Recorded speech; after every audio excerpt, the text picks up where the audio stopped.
Assalamualaikum warahmatullahi wabarakatuh. Perkenalkan, nama saya Ibu Renita Kusuma Damawanti. Kalian bisa memanggil saya Ibu Renita. Untuk pertemuan hari ini kita akan mempelajari tentang teks eksposisi. Namun sebelum kita mempelajari teks eksposisi, kita berdoa menurut agama dan kepercayaan kita masing-masing. Berdoa dimulai.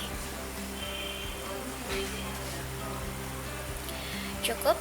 Terima kasih. Kalau begitu langsung saja kita akan mempelajari tentang teks eksposisi.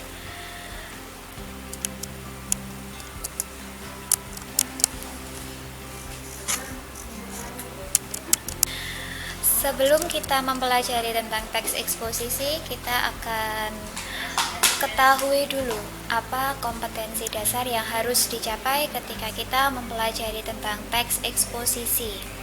Yang pertama, kita akan menginterpretasikan isi, di mana nanti kita akan menemukan sebuah permasalahan, argumentasi, pengetahuan, dan rekomendasi dari teks eksposisi yang didengar atau dibaca. Kemudian, nanti kita juga akan mengembangkan isi dari permasalahan, argumentasi, pengetahuan, dan rekomendasi dari teks eksposisi, baik yang didengar atau yang ditulis. Baik, para siswa sekalian, sudahkah kalian membaca buku tentang teks eksposisi pada hari ini? Bagus, jika sudah, apa yang kalian ketahui tentang teks eksposisi?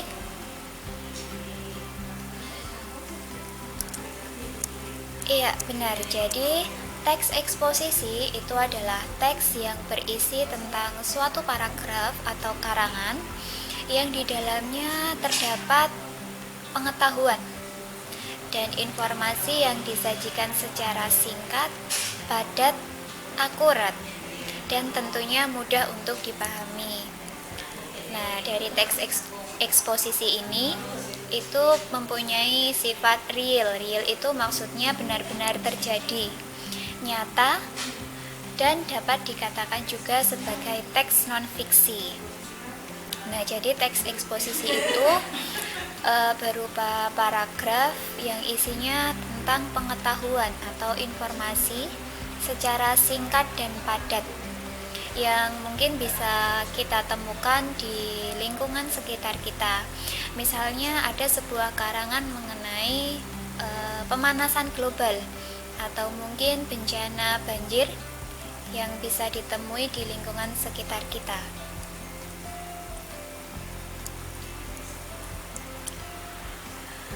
Kemudian, untuk tujuan ketika kita mempelajari teks eksposisi, itu menjelaskan sejelas-jelasnya mengenai sejumlah informasi, sehingga pembaca itu akan mendapatkan pengetahuan secara rinci mengenai suatu kejadian. Jadi kita itu tahu ketika kita mempelajari tentang teks eksposisi, kita itu tahu apa yang sedang terjadi di lingkungan sekitar kita. Misalnya ada banjir atau gempa bumi, semua itu kita bisa pelajari dari teks eksposisi.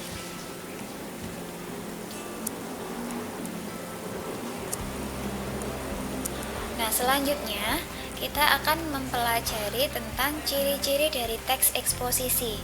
Ini yang membedakan teks eksposisi dengan teks-teks yang lain. Misalnya teks eksposisi dengan teks eksplanasi atau argumentasi dan jenis-jenis teks yang lainnya. Untuk teks eksposisi sendiri, ciri-ciri yang pertama yaitu menjelaskan informasi atau pengetahuan tentang suatu hal.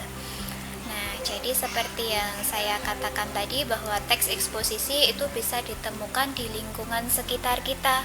Misalnya ada gempa bumi, tsunami, itu yang benar-benar terjadi, kemudian diberitakan, dan kita sebagai pembaca mendapatkan informasi. Kemudian yang kedua ada gaya informasi yang bersifat mengajak. Jadi teks eksposisi ini dibuat supaya para pembaca itu mau mengikuti apa yang diinginkan oleh penulis. Yang ketiga, penyampaian bahasanya menggunakan bahasa baku.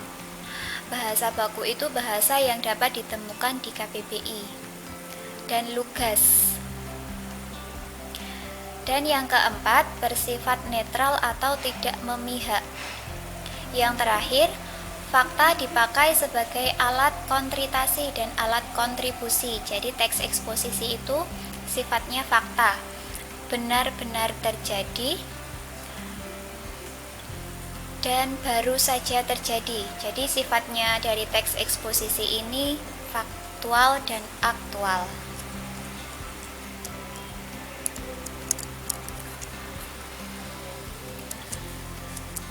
Nah, selain itu, dari teks eksposisi ini kita juga dapat mengetahui adanya kalimat fakta dan kalimat opini. Jadi bisa anak-anak semua ketahui tentang perbedaan fakta dan opini yang cukup nyata dan mudah untuk dipahami apa itu fakta dan apa itu opini. Kalau fakta itu bisa dibuktikan kebenarannya dan benar-benar terjadi. Bukti yang lain itu disertai dengan adanya tanggal, waktu, tempat, grafik, angka, itu bisa dikatakan sebagai fakta. Kemudian narasumbernya juga terpercaya. Kalimat faktanya bersifat objektif dan tidak dibuat-buat. Jadi itu fakta itu memang benar-benar peristiwa yang terjadi, tidak dibuat-buat. Sedangkan untuk opini itu hanya berupa pendapat seseorang. Jadi belum tentu benar apa yang dikatakan itu masih menjadi pendapat seseorang.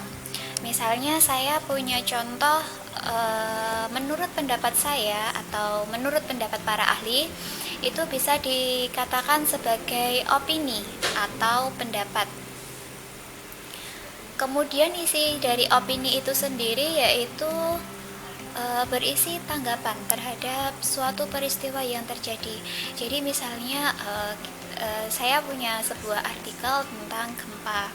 Di situ banyak orang-orang yang berpendapat mungkin terjadi tsunami dan sebagainya, tapi itu kan belum tentu benar adanya. Nah, itu yang dimaksud dengan opini. Jadi belum bisa dibuktikan. Oke, selanjutnya kita akan membahas tentang struktur dari teks eksposisi itu sendiri. Sebelum kita masuk ke strukturnya, apakah ada yang mau ditanyakan? Jika tidak ada, kita langsung masuk ke struktur teks eksposisi yang terdiri dari 3 struktur.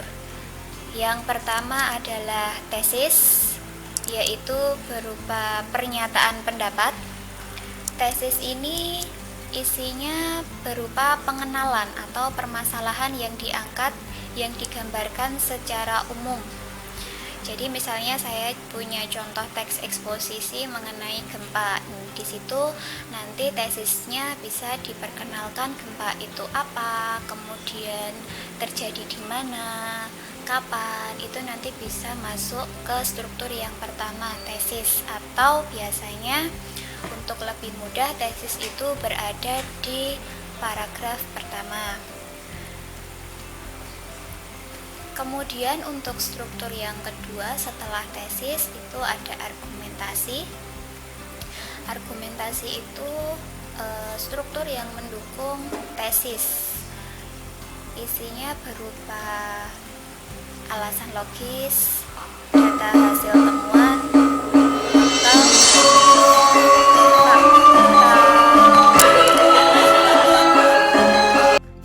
kita lanjut untuk argumentasi. Argumentasi itu mendukung adanya tesis. Jadi pengembangan dari tesis itu isinya nanti berupa alasan logis atau data hasil temuan, fakta-fakta, bahkan pernyataan dari para ahli.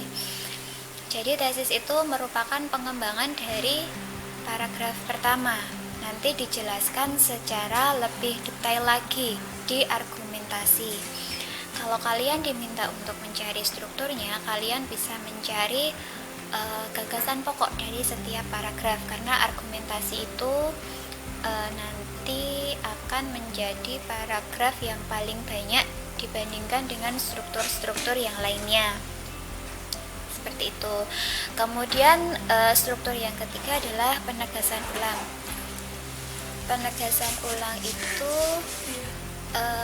menegaskan pendapat awal atau berisi sebuah kesimpulan atau sebuah rangkuman. Itu nanti bisa dimasukkan ke penegasan ulang. Nah, jadi struktur dari teks eksposisi itu sendiri ada 3, yaitu ada tesis, argumentasi, dan penegasan ulang. Nah, sampai di sini ada yang mau ditanyakan? Kalau tidak ada, kita lanjut ke pertemuan yang selanjutnya. Untuk minggu depan, mungkin untuk materi tentang teks eksposisi saya cukupkan sampai di sini. Untuk mengakhiri pelajaran hari ini, mari kita tutup dengan berdoa menurut agama dan kepercayaan masing-masing. Berdoa dimulai. Terima kasih. Mohon maaf apabila dalam menyampaikan materi saya kurang jelas atau bahkan terlalu cepat. Untuk yang terakhir, saya punya kata-kata untuk memotivasi Anda semua. Jika kita ingin melakukan sesuatu, apapun itu, kita harus yakin. Karena tanpa keyakinan dan kemauan, kita tidak akan pernah mau untuk bergerak ke depan. Terima kasih. Wassalamualaikum warahmatullahi wabarakatuh.